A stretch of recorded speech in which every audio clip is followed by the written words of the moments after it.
First है हमारा part first है, ठीक है। यहाँ पे हम देखेंगे कि ग्रेविटी क्या होती है, अर्थ पे ग्रेविटेशन फोर्स कैसे एक्ट करता है, और उसके बाद सर्कुलर मोशन कैसे होता है। इस चैप्टर में हम डिफरेंट टाइप्स के इसके पार्ट्स को या इसके टॉपिक्स को हम पढ़ेंगे, जैसे सेंट्रीफ्यूगल फोर्स क्या होते हैं, प्लैनेट हमारे आपस में टकराते क्यों नहीं है, एक मतलब रोटेशन कैसे फिक्स होता है, इन सारी चीज़ों को हम यहाँ पे देखेंगे। तो फर्स्टली हम लोग जानेंगे, पहले ये जान लें कि ग्रेविटेशन जो है कहाँ से आया। ग्रेविटेशन के बारे में किसने बताया, तो न्यूटन साहब ने बताया था। ग्रेविटेशन के बारे में न्यूटन साहब ने बताया था कि कोई भी चीज़ नीचे ही क्यों गिरती है, ऊपर क्यों नहीं चली जाती। मैटर ये होता है कि अगर किसी भी मटेरियल को आप एस्केप वेलोसिटी से ऊपर फेंकें तो ऊपर चली जाएगी, लेकिन अगर एस्केप वेलोसिटी एक मतलब आइडियल कंडीशन होती है, ऐसा पॉसिबल नहीं है कोई भी चीज़ एस्केप वेलोसिटी से चला जाए।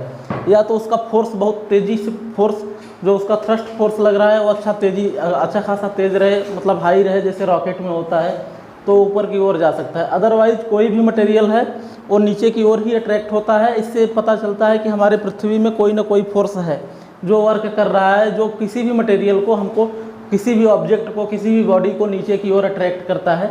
ये हमारा ग्रेविटेशन का डिफिनेशन होता है। जैसे यहाँ पे हमने डिफिनेशन लिखा है, earth attract all things toward, ठीक है। अर्थ जो है सभी चीज़ों को अपने तरफ अट्रैक्ट करता है, कोई भी मटेरियल होगा उसको अर्थ अपने तरफ अट्रैक्ट करेगा।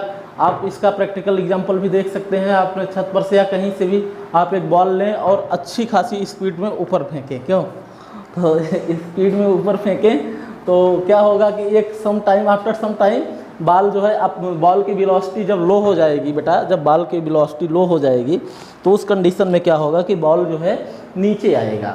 तो ऐसा क्यों होता है, बॉल नीचे क्यों आता है, बॉल को नीचे नहीं आना चाहिए था। लेकिन कोई भी बॉडी हो, एक एनर्जिक बॉडी होती है, उसमें कुछ अमाउंट ऑफ वर्क होता है, एनर्जी होती है। जब उसकी एनर्जी डाउन हो जाती है, मतलब उसकी वेलोसिटी ख़त्म हो जाती है। वेलोसिटी मतलब स्पीड होता है। एक्सेलरेशन के चैप्टर में मैंने आपको बताया था कि जब किसी भी चीज़ का वेलोसिटी कम हो जाएगा तो डाउनवर्ड्स आना शुरू हो जाता है। तो अर्थ में अट्रैक्शन फोर्स है, वो अपने तरफ किसी भी चीज़ को अट्रैक्ट करता है। जैसा कि यहाँ पे हमने लिखा है डिफिनेशन में, ग्रेविटेशन के डिफिनेशन में, कि earth attract all thing towards, ठीक है। अर्थ जो है सारी चीज़ों को अपने तरफ अट्रैक्ट करता है, कोई भी मटेरियल हो, ठीक है। It throw an unseen force, ठीक है। Attraction these force, the force of attraction is called gravitation force. अब देखो क्या होता है, एक अनसीन फोर्स यहाँ पे लगता है अर्थ में, जो फोर्स हमको दिखाई नहीं देता, लेकिन कोई ना कोई ऐसा चीज़ तो है कि कोई मटेरियल जो है ऊपर नहीं जाता, नीचे ही जाता है। आप चाहे आसमान में बुलेट फायर करके देख लें, कुछ भी कर लें, कितनी भी स्पीड वेलोसिटी से जाएगा, एट उसके फाइनल पॉइंट पे वेलोसिटी लो होगी, और जब वेलोसिटी लो होगी तो अर्थ की तरफ वो अट्रैक्ट करेगा, ठीक है। तो अर्थ जो है सभी मटेरियल्स को अपने तरफ अट्रैक्ट करता है। और क्या करते हैं कि जो एक अनसीन फोर्स अर्थ पे लगता है, अर्थ पे एक ऐसा फोर्स लगता है जो कि किसी भी मटेरियल को अपने तरफ अट्रैक्ट कर लेता है, अट्रैक्शन ऑफ, और जो ये फोर्स लगता है, फोर्स ऑफ अट्रैक्शन, यही हमारा ग्रेविटेशन फोर्स होता है। मतलब कहने का है कि अर्थ पे जो भी फोर्स लग रहा है, एक अनसीन फोर्स लग रहा है किसी भी मटेरियल को अट्रैक्ट करने के लिए, वही हमारा ग्रेविटेशन फोर्स है, सिंपल वर्ड में अगर हम इसको देखें तो, ठीक है। उसके बाद होता है ग्रेविटेशन जस्ट अ ग्रेविटी, एक ग्रेविटी होती है, ठीक है। ग्रेविटी मतलब क्या होता है, अपने तरफ अट्रैक्ट करना, ठीक है। Is the force of attraction between any two bodies, ठीक है। फोर्स ऑफ अट्रैक्शन होता है किसी दो बॉडीज में। अब अच्छा आप एक देखिए मैग्नेट, आप देखे होंगे, दो टाइप का मैग्नेट देखे, मैग्नेट दो ठो देखे होंगे ना। उसमें क्या होता है कि अगर उसका सेम पोल मिल जाए तो वो अट्रैक्ट नहीं करता, रिपेल करना शुरू कर देता है, दूर भागता है। अगर अपोजिट पोल मिलता है तो अट्रैक्शन शुरू कर देता है, क्या करता है, अट्रैक्शन शुरू कर देता है। वहाँ भी ग्रेविटी वर्क करती है, ठीक है। ग्रेविटी वर्क करती है किसी भी दो बॉडी में, जब भी अट्रैक्शन होगा वहाँ पे ग्रेविटेशनल फोर्स लगेगा ही लगेगा, ठीक है। ग्रेविटी होगी ही होगी। और इसका एक फार्मूला होता है फोर्स का, मास इंटू एक्सेलरेशन, ठीक है। फोर्स का फार्मूला मास इंटू एक्सेलरेशन होता है, न्यूटन के लॉ से हमें ऑब्टेन किया गया है, यहाँ से आया है। तो एक फार्मूला बहुत अच्छा आ जाता है फोर्स निकालने का, मास इंटू एक्सेलरेशन, ठीक है। अब टाइप ऑफ फोर्सेस, कितने टाइप की फोर्स होती हैं जो ग्रेविटेशन में एक्ट करती हैं या ग्रेविटी को एक्ट करती हैं, इन्वर्स में होती हैं, वो होती हैं हमारी बेसिकली 4 टाइप की फोर्सेस होती हैं जो हमारे यूनिवर्स में हैं, ठीक है। जैसे एक ग्रेविटेशनल फोर्स हुआ, एक इलेक्ट्रोमैग्नेटिक फोर्स हुआ, और एक हुआ स्ट्रॉन्ग न्यूक्लियर फोर्स, एक वीक न्यूक्लियर फोर्स। इस टाइप से 4 फोर्सेस होती हैं। इन 4 फोर्सेस के बारे में हम अभी डीप में पढ़ेंगे। समझने के लिए सम एग्जाम्पल्स का यूज किया जाता है, ठीक है। एग्जाम्पल ऐसे हैं कि जैसे पहला एग्जाम्पल है, ठीक है, the force that causes the ball come down, ठीक है। तो जो फोर्स लगती है किसी बॉल को कम डाउन करने में, ठीक है, नीचे लाने में, किसी बॉल को नीचे लाने में जो फोर्स लगती है उसको हम ग्रेविटी कहते हैं। क्या कहते हैं? ग्रेविटी कहते हैं। ग्रेविटी ही होती है, ग्रेविटी के कारण ही कोई भी बॉडी जो है डाउनफॉल होती है, वो उसे ग्रेविटेशन कहते हैं, ग्रेविटी कहते हैं, ठीक है।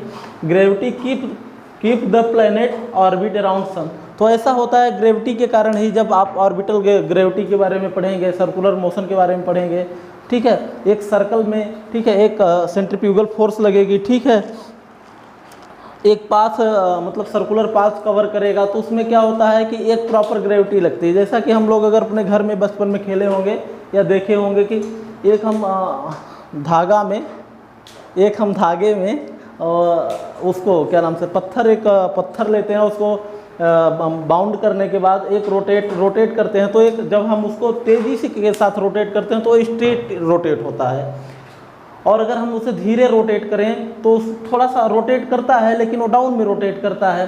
तो यही सब सारा रीजन होता है एक ऑर्बिट में कि प्लैनेट जो होते हैं सन के अराउंड एक फिक्स पाथ पे चलते रहते हैं, कभी इनका कोलिजन नहीं होता।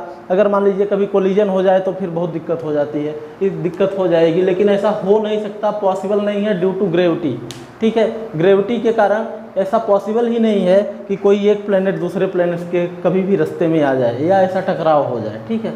Gravity is the force that causes a rock to roll down hill, ठीक है। ग्रेविटी के कारण ही कभी कभी आपने देखा होगा कि रॉक जो है पर्वतों पहाड़ों से नीचे की ओर आते हैं, बड़ी बड़ी तेज़ी के साथ नीचे चले जाते हैं। तो इन सब सारी चीज़ों में जितने भी एग्जांपल्स हैं ग्रेविटी के, ये इन सब में सब ग्रेविटेशन फोर्स का ही यूज होता है।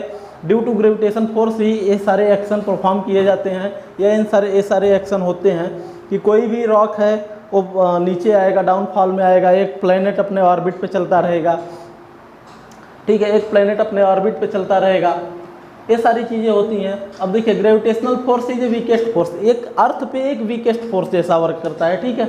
When gravitational force is considered to be massive object, ठीक है। अगर ग्रेविटेशनल फोर्स किसी मास वाले हैवी मास वाले ऑब्जेक्ट में लगाया जाए, ठीक है, सच है सन या प्लैनेट हुआ, ठीक है, the gravitational force considered to be strong. जैसा कि अब देखिए सन है, सन या प्लैनेट है, प्लैनेट में एक बहुत तेज बहुत स्ट्रांग ग्रेविटेशन फोर्स होता है, इसीलिए वो अपने पाथ पे रोटेट करता रहता है सन के अकॉर्डिंग से, ठीक है। सन के सूर्य के चारों तरफ जो है प्लैनेट जो है, ग्रह जो है चक्कर लगाते रहते हैं, उनमें बहुत ज़्यादा ग्रेविटेशन फोर्स वहाँ पे एक्ट करता है, ठीक है। अगर कोई मैसिव ऑब्जेक्ट होता है तो उस कंडीशन में ग्रेविटेशन फोर्स हमारी क्या होती है, कंसीडर टू बी या स्ट्रांग फोर्स, क्या हो जाती है, एक स्ट्रांग फोर्स की तरह वर्क करती है।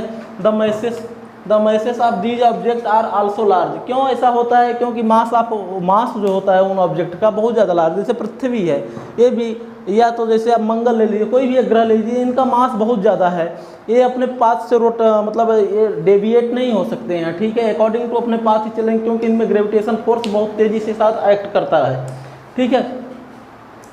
On an atomic level the force consider to be weak. लेकिन एक एटॉमिक लेवल पे आए, एक छोटे लेवल पे हम आए तो देखें कि वहाँ पे हमारी जो है ग्रेविटेशन फोर्स है बहुत वीक है। जैसे अर्थ पे जो ग्रेविटेशन फोर्स लग रही है, तो अकॉर्डिंग टू अर्थ के मास के कंपैरिजन में जो यहाँ पे रहने वाले प्लांट्स हैं, एनिमल्स हैं, या जो भी मतलब ऑब्जेक्ट्स हैं, वो एज एटॉमिक लेवल कंसीडर किए जाएंगे, वो छोटे कंसीडर किए जाएंगे। तो किसी बड़े ऑब्जेक्ट के मास के कंपैरिजन में छोटे मास में वीक फोर्स लगेगा। अगर मास हैवी है तो उस कंडीशन में क्या लगेगा मेरे भाई, उस कंडीशन में फोर्स हमारी ज़्यादा लगेगी। तो एक फंक्शन हुआ, डिफिनेशन हुई ग्रेविटी की, हमने ग्रेविटेशन को समझा, एग्जाम्पल्स ऑफ ग्रेविटेशन समझे, और ऐसा क्यों होता है कि प्लैनेट्स अपने एक पाथ पे रोटेट करते रहते हैं, तो उसके बारे में भी हमने जाना। इन सारी चीज़ों को हमने यहाँ देखा। अब मिलते हैं अपने नेक्स्ट पार्ट में, तब तक आप हमारे वीडियो को देखते रहें, लाइक शेयर सब्सक्राइब करें।